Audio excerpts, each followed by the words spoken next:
Na mbona unasikiliza matangazo yetu moja kwa moja kutoka nchini Jamhuri ya Kidemokrasia ya Kongo, na mimi ni Rajab Wakili Kabonga. Ili kwanza kupata habari zetu za moto kila siku, tafadhali like pia subscribe Baraka1 TV. Tuko pia Facebook pamoja na TikTok. Like na follow page zetu, na hivyo utakuwa kwanza kupata habari zetu za moto kila wakati. Kwanza ni muktasari wenyewe wa habari za moto. Bukavu, maandamano ya tikisa RDF M23 Alliance Fleuve Congo. Ijwi, M23 RDF wakimbia kisanga cha Ijwi. Qatar, Doha, Corneille Nangaa aibu ya mkuta na hatajuta kuzaliwa. Na mkiwa ni tarehe 31 za mwezi wa 3 2025 majira ya saa 12 asubuhi, saa 1 saa za Afrika ya Mashariki, na huko unasikiliza matangazo yetu moja kwa moja kutoka ndani ya DRC.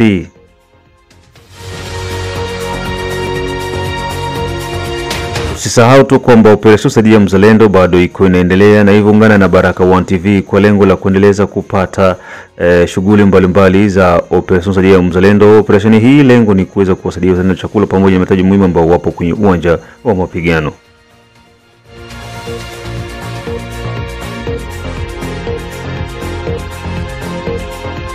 Na pia usikose kutembelea Baraka1 TV channel 2 uweze kukutana na matukio mengine ambayo yatakuwezesha pia kuweza kujua na kuelewa nini ambacho kiko kinazidi kuendelea nchini Jamhuri ya Kidemokrasia ya Kongo.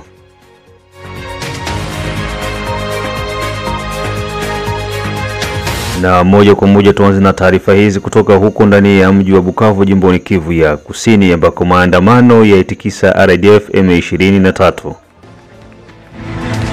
Mapema hiyo tarehe 30 za mwezi wa 3 2025 ndani ya mji wa Bukavu, raia wameweza kuandamana na kuonyesha hasira yao baada ya kuuawa kwa vijana wawili wanaouza maduka ndani ya mji wa Bukavu.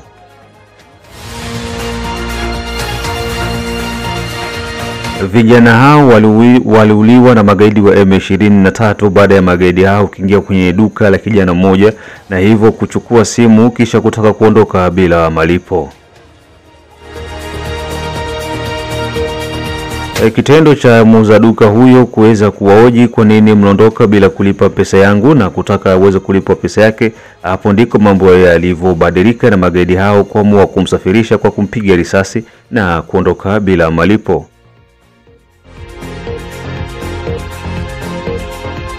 Na kabla ya kuondoka kwao, kijana jirani ambaye ni mzaduka mwingine na pia alivyokuja kuhoji kwa nini mnamuua mtu bila makosa na wakati mnachukua vitu ndani ya duka lake bila kulipa, huo sio ungwana. Wakaamua kuchukua visu na kumchoma visu, kisha baadaye magaidi hao wakaondoka zao. Kutoka ndani ya mji wa Bukavu, mwanaripota wetu ana mengi ya kutusimulia kutokana na matukio hayo. Rafa ambazo zimefanyika mjini Bukavu, Sud Kivu. Zimefanyika hivi mwendo wa saa 1 usiku, wakati wachuruzi huyu alitaka kufunga duka lake na kujielekeza nyumbani, aliangukiwa na warugaruga wa M23, yani AFC, watu wa Corneille Nangaa na Bertin Bisimwa. Walimuingilia na kumunyang'anya vitu vyake, yani masimu za mkononi, kwa maana yeye ni mchuruzi wa simu za mkononi. Walipomnyang'anya nazo, alipowauji, kwa nini mnichukue vitu vyangu pasipo sababu na pasipo kunilipa? Ndipo walimfiatua risasi 2 kwenye kifua. Hapo alifariki, na jirani aliyekuwa kwenye duka lingine ngambo yake ya kushoto alipotokea nje na kuwaswali, kwa nini mmetenda kitendo kama na hiki? Nyinyi mmejiita wakombozi, yani wateteaji wa haki za wanadamu, kwa nini mtusumbue hivi? Maneno ambayo mliyatamka hamuyaheshimie. Nyinyi mara kwa mara mnatuua bila sababu, mnatunyang'anya mali zetu. Watu wenye magari nzuri kwenye mji hawazitembelei kwa maana mko mnazinyang'ana kuzibeba Rwanda. Mashini ambazo ziko zinajenga barabara mmebeba 7, tukiona kwa macho yetu. Nyinyi sio wateteaji na sio wagombozi. Nyinyi ni watu wabaya. Leo na kesho umetutesa pasipo sababu. Ndipo naye walimwambia, unaongea mingi yasiyokuwa na mafaa mbele yetu wa samani. Ni heri wewe ukauawe kwa kisu, usije kufa bila kusumbuka. Ndipo walimchoma kisu kwenye tumbo, tumbo iliangukia chini yote. Ndipo vijana walipoona mambo haya walishikwa na hasira, walichukua maburudumu wakaziweka kwenye barabara, wakazikonga moto, wakionyesha hasira zao na kusema eti wako tayari kuuawa kwa ajili ya nchi, kwa maana wakubwa wamewaachilia. Yameonekana wakubwa hawawaze kwa ajili ya mateso ya wakongomani wanaoishi Nord Kivu na Sud Kivu. Kwa nini wasumbuke vile? Ndipo walitamka maneno mengi na kusema eti wazalendo wanalia usiku na mchana, wenye wako kwenye shamba la vita hawana chakula, hawana misio, hawana chochote kia kugombanisha adui. Ndipo walisema kumbe haya yote yamefanyika ikiwa ni maagizo ya wakubwa. Lakini sisi kwa haki za uchunguzi hatuwezi kushuhudia ya kwamba ni agizo za wakubwa, kwa maana mkubwa yeyote hawezi kubali haya yafikie watu ambao wanawaongoza. Ni masemi za wanadamu, kwa maana wakiwa kwenye machungu wanatamka yasiyokuwa ya haki. Ndivyo tumesema ya kwamba wakuu wa viongozi waangalie namna gani wanaweza kukamilisha msaada kwa vikosi vyetu vya kivita, waje wakatukamatie mipango ya kutufukuzia warugaruga hawa, ili nasi tupumue sawa sawa na wengine. Nikiripoti toka Bukavu kwa niaba ya MTV. Asante. Hayo yanazidi kuendelea ndani ya mji wa Bukavu, huku mamia ya raia wanauliwa kila wiki na magaidi wa M23. Uwizi, uporaji pamoja na ubakaji unafanyika ndani ya Bukavu kupitia magaidi wa M23. Humu ndani ya mji wa Bukavu, kiongozi wa kata ya Chiriri Bwana Mushagasha Chiramura Lik ndiye amepewa jukumu na magaidi wa M23 la kuwachongea na kuwasaliti wote wanaopingana na utawala wa M23, huku pia wakihitaji usaliti utoke ndani ya kundi la Foka Mike ili waweze kumkamata bwana Foka Mike ambaye anapigana dhidi ya magaidi wa M23. Na karatasi au kibarua ambacho kinamruhusu Mushagasha Chirimira Like kuwa mwangalizi wa waasi M23 au AFC kimesambazwa siku hii ya kwamba yeye amekubali na kuhakikisha ya kwamba atatoa ushuhuda na kuoneshana kila yeyote asiyekubali kutumika na waasi ya kwamba atamtoa uwawe, kwa maana yeye iko kinyume ya uongozi. Sisi ambao tunafia nchi hatuna amani kupitia ndugu huyu. Wengi wamelalamika na kusema heti ameanza kuwaambia na kuwapatia advice ya kwamba wajitahidi kuuawa kama hawatakubali kusaliti mwanamemba au shujaa machachari Foka Mike Kahasha. Wengi wanamfuatilia ya kwamba yeye asalitiwe, kwa maana yeye anatuma Bukavu au Nyangezi kusikamatike. Sasa sisi tumegundua ya kwamba wasaliti ni wengi, na ndiyo maana sisi hatukubali kuwanyamanzia tena. Ni heri watuue, lakini tutaendelea kusema na kuwatia hadharani ili ubaya tuone kama itapunguka. Kama tutakufa, tutakufa kwa maana hatuna mtetezi, lakini tunajua Kinshasa ingali na waza ya kufanya na itaitekeleza. Isingojee sisi tumalizike ndivyo itoshee suluhisho.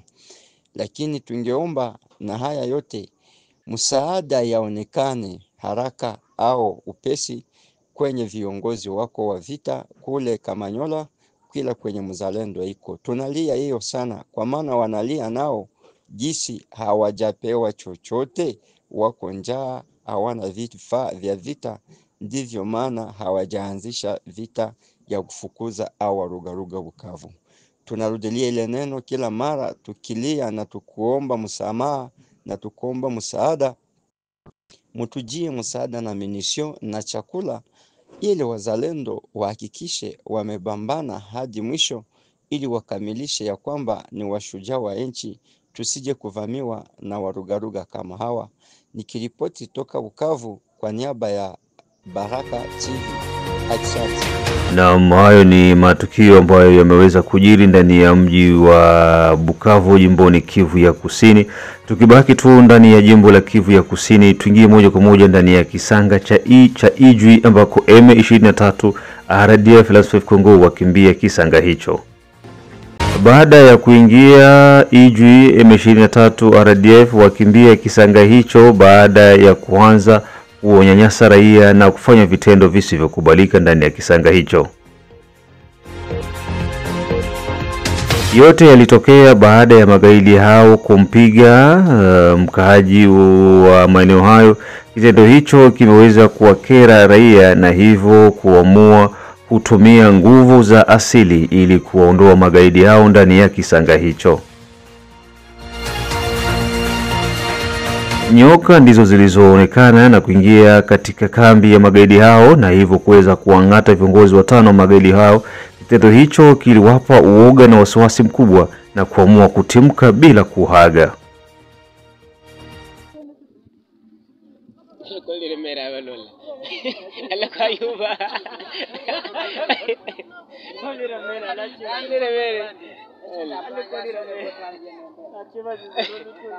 Era yumeira bisomo bakizo kundi zagono kwa abantu.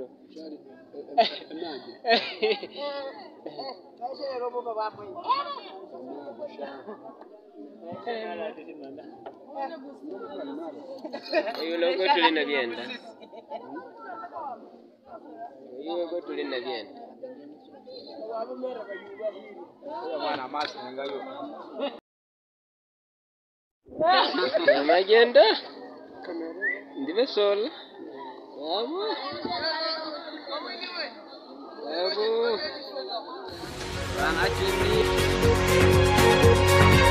Mambo yote hayo yamefanyika ndani ya Ijwi, huku mwanaripota wetu kutoka ndani ya maeneo hayo na Bukavu akitupa taarifa zifuatazo. Nikiripoti kwa niaba ya Baraka TV. Ni habari ambazo zimeonekana za mshangao na ni za furaha. Wa M23 nyuma ya kuzoea maisha ya wizi, maisha ya uporaji, maisha ya kuua watu kama vile ndege, walipobeba ukaramusi hiyo huko kukisanga kia Ijwi, Ijwi liwakaribisha na kuambia mumefika, lakini mufike kwa taratibu, na msipotumia utaratibu wenu huku, sisi sio kama wale wengine ambao mnapiga na kunyang'anya mali zao na kuwaua gisi mtakavyo, na msiposikia na kushikilia shauri letu, sisi tutawaonesha ya kwamba ni watoto wa mjini ambao tuliachwa na mababu na tunaheshimia mababu zetu kama vile ilivyokuwa hapo mwanzoni kwenye msingi yetu ya nchi. Wao kwa maana wana upumbafu na kujitapa ya kwamba wao ni wamekuja kugomboa, ijapo wamekuja kuiba nchi na kuiba wakongomani na kuwatesa na kuwaua kila sana kila dakika. Leo Bukavu, Goma, kila saa wanaua mtu, mchana hizi pita habaue watu 12 au kubaka watu 10. Walifikiri hilo mambo itaendeshwa huko Ijwi juzi, kwa maana shetani akitaka kukuua anakufanyaka kuwa gangi, uonekane wewe ni kibamba kuliko watu wote. Shetani wao aliwaonyesha ndio sisi tuna uwezo ya kufanya kila jambo mahali popote. Walimtandika kijana mmoja mafimbo kabisa, zake za kupigwa na za kuwekewa mkoti zilimulia hapo kabisa. Wamama hapo walipoona ile kitendo walisikia kisirani na kusema eti nyama hizi mbweha hizi zimevuka huku kwetu kwa kututesa, sisi hatutavumilia kama vile watu wa Bukavu. Sisi tutawaonesha ya kwamba tuna uwezo na mamlaka ya kugombana pasipo vita ya risasi awe ya mupanga, ila tutatumikisha ujanja wetu wa ulozi au nguvu zetu za mababu au nguvu zetu za majini. Walizitumia kwa kweli. M23 yani AFC walipata cha mtemakuni pasipo kusikia mlio wa risasi. Waliwatumia nyoka ambazo zinasobeka kabisa, zikionekana ni wataalamu wa nyoka kabisa. Waliwatandika kama 5 na 5 wakakufa hapo hapo. Ndipo wale wajangili wa M23 yani wizi wa M23 wa volume arme wa escrow walipoona wenzao 5 wakilazwa hawakulaga, walifunga mikeka yao wakichechebuka hadi kwenye bahari na kushika vilago yao na kurudia kwenye mji wa Bukavu kwenye wanazoea kufanya maafa. Hizo ni habari ambazo tumepata kule Ijwi, na tulipofanya utafiti tulikutanana na mmoja wa hizo habari mwenye alikuwa na tuhadishia habari hizo.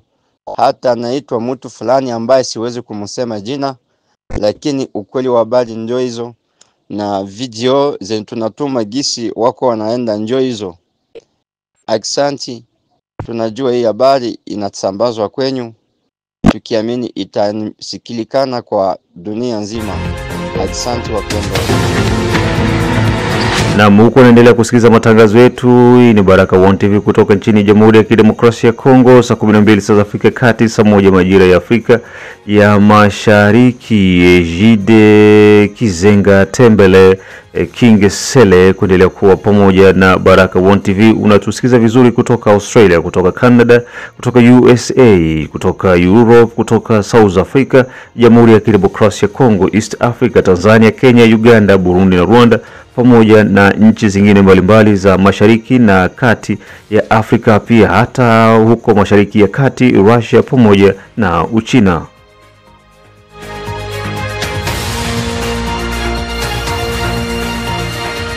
Na baada ya taarifa hizo, moja kwa moja tuingie huko maeneo ya Doha ambako Corneille Nangaa aibu kubwa na atajuta kuzaliwa. Baada ya kikundi cha magaidi wa M23 na RDF kuweza kualikwa huko maeneo ya Doha na kuweza kutengwa kwa bwana Corneille Nangaa kutokuingia ndani ya kikao hicho, kinaleta wasiwasi mkubwa ndani ya kundi la M23 na kundi la RDF pamoja na kundi la Alliance Fleuve Congo la bwana Corneille Nangaa. Wachambuzi mbalimbali na watafiti wa siasa wanasema huo ndio unaokwenda kuwa mwisho wa bwana Corneille Nangaa, na anaweza kujuta kuzaliwa na hata kuipoteza familia yake yote kutokana na matukio hayo ambayo yanaonekana wazi kwamba Corneille Nangaa aliingilia vitu ambavyo vilikuwa havipo kwa ajili yake, lakini kitendo hicho pia kitaweza kumweka sehemu pabaya ambako hana muda mrefu wa kuendeleza harakati za uvamizi nchini Jamhuri ya Kidemokrasia ya Kongo. Bwana Nangaa sishiriki, haya yote nimeyafuata kabisa. Basi ndugu yangu, unajua mwanadamu haelewake, hajuwake vyenye kwamo. Me Corneille Nangaa angali ataregrete, angali atajiuliza vyenye alifanyaka ni vitu gani. Asijishangaa anaweza kufa na bibi na watoto wanakufa kupitia vyenye kwamo.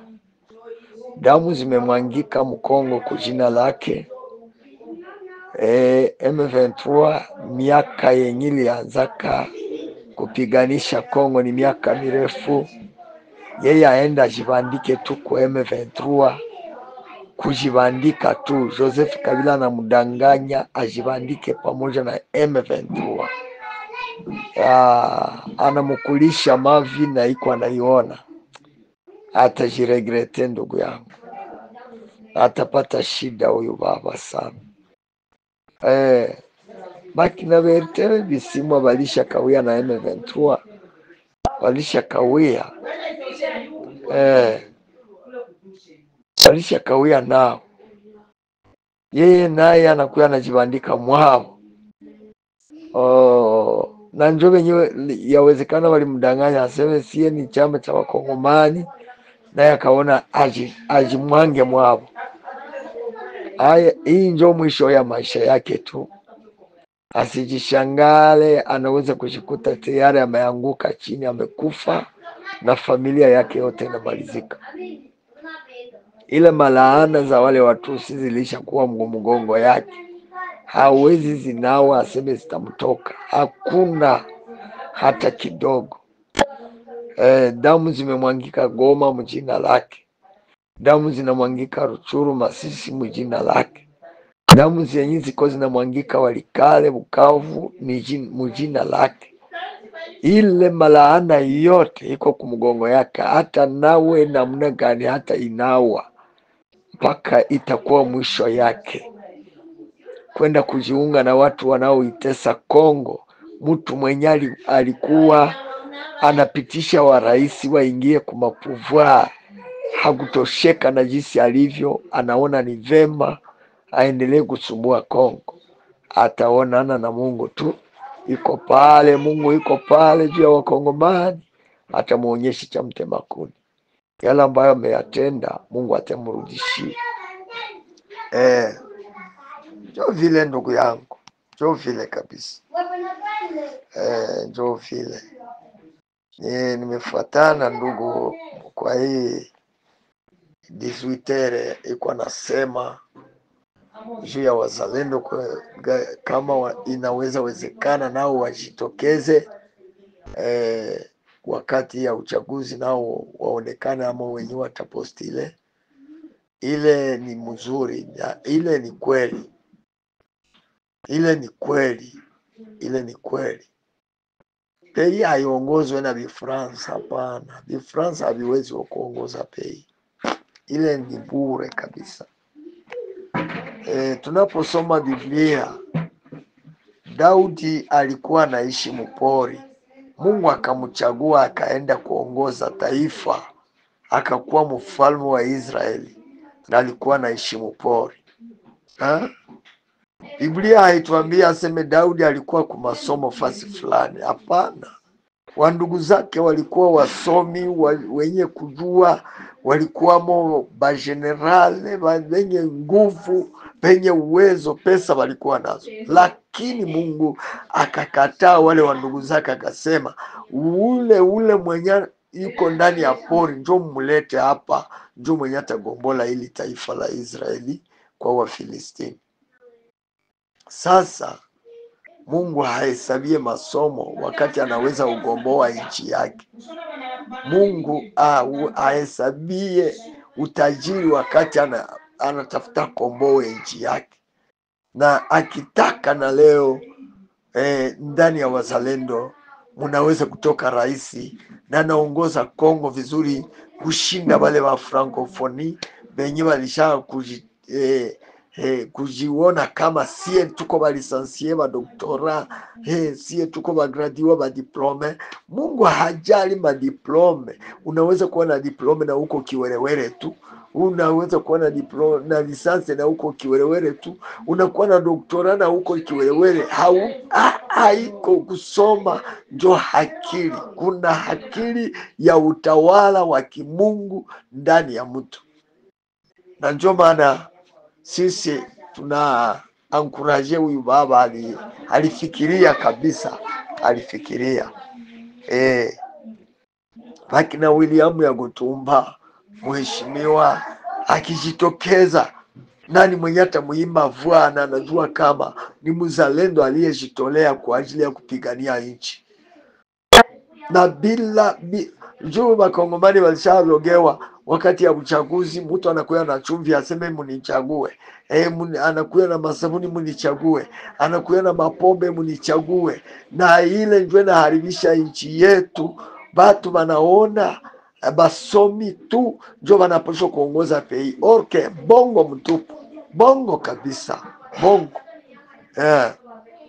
Tuangalie mbele, tuangalie mbele.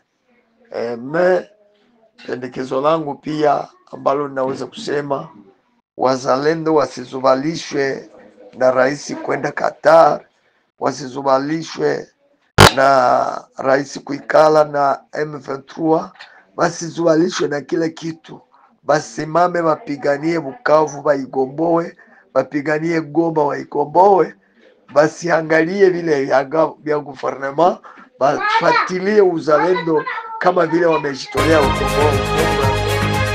Corneille Nangaa alikuwa ni mwenyekiti wa tume huru ya uchaguzi nchini Jamhuri ya Kidemokrasia ya Kongo na ndiye aliyemtangaza rasmi bwana Felix Antoine Tshisekedi Tshilombo kuwa rais wa DRC baada ya uchaguzi uliofanyika mwaka wa 2018 nchini Jamhuri ya Kidemokrasia ya Kongo. Baadaye bwana Corneille Nangaa aliweza kuondoka na kuingia Kenya ambako alitengeneza kundi linaloitwa Alliance Fleuve Congo, lengo likiwa ni kuangusha utawala wa bwana Felix Antoine Tshisekedi Tshilombo. Baada ya Alliance Fleuve Congo, Corneille Nangaa alitangaza rasmi kuingia nchini Jamhuri ya Kidemokrasia ya Kongo kupitia mlango wa nyuma na hivyo kwenda kuungana na magaidi wa M23 na jeshi la Rwanda RDF, baadaye kuanza harakati za kunyang'anya miji mbalimbali na vijiji kutoka mikononi mwa serikali. Corneille Nangaa aliingilia mpango wa M23 ambao unaongozwa na James Kabarebe, Joseph Kabila pamoja na bwana Paul Kagame. Kitendo hicho kinamweka hatarini, maana kutengwa kwake kwenye mazungumzo ya Doha ni alama tosha kwamba Corneille Nangaa wala hahitajiki.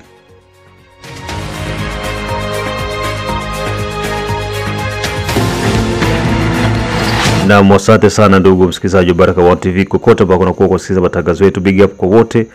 Tunashukuru kwamba wote kwa pamoja tunaendelea kuwa na kusukuma gurudumu hili. Hapo ndipo tunakwenda kuongoa nanga kwa matangazo yetu ya asubuhi. Tukutane majira ya saa 6, saa 9 pamoja na saa 12 kwa taarifa zingine za moto. Mimi ni Rajabu Wakili Kabonga, the one and only town DJP.